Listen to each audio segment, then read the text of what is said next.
ఈ car race కేసులో నేడు ఏసీబీ విచారణకు బీఆర్ఎస్ వర్కింగ్ ప్రెసిడెంట్ కేటీఆర్ హాజరు కానున్నారు. ఇప్పటికే ఫార్ములా ఈ కార్ రేస్ కేసులో కేటీఆర్ ను ఏసీబీ విచారించింది.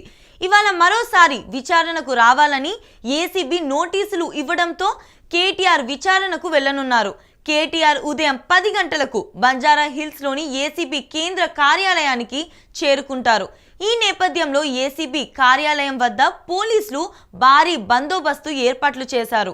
ఏసీబీ కార్యాలయం సహా బంజారా హిల్స్ పరిసర ప్రాంతాల్లో పోలీసులను మోహరించారు.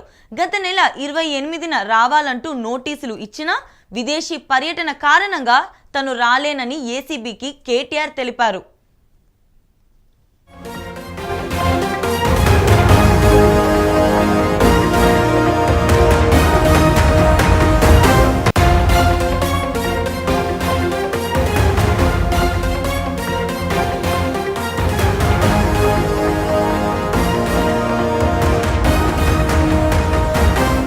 దీంతో మరోసారి ఏసీబీ నోటీసులు ఇవ్వడంతో కేటీఆర్ ఇవాళ విచారణకు హాజరు కానున్నారు. కేటీఆర్ ను ప్రశ్నించేందుకు ఏసీబీ అధికారులు పూర్తి స్థాయిలో సన్నద్ధమయ్యారు.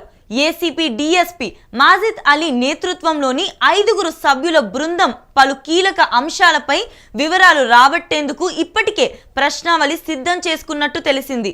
గత బీఆర్ఎస్ ప్రభుత్వ హయాంలో నిర్వహించిన ఫార్ములా ఈ కార్ రేస్లో 54.89 కోట్ల రూపాయలు దుర్వినియోగం జరిగిందనే ఆరోపణపై ఏసీబీ కేసు నమోదు చేసింది.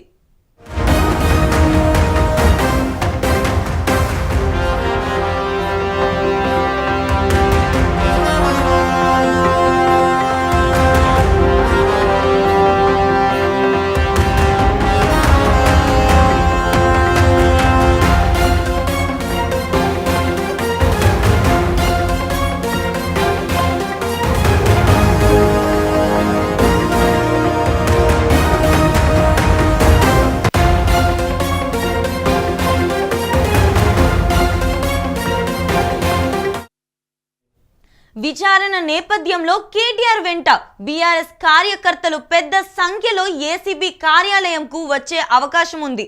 దీంతో ఏసీబీ కార్యాలయం వద్ద పోలీసులు భారీ బందోబస్తు ఏర్పాటు చేశారు. మరోవైపు ఏసీబీ విచారణకు కేటీఆర్ హాజరు కానున్న నేపథ్యంలో ఏం జరుగుతుందన్న అంశంపై బీఆర్ఎస్ శ్రేణుల్లో ఉత్కంఠ నెలకొంది.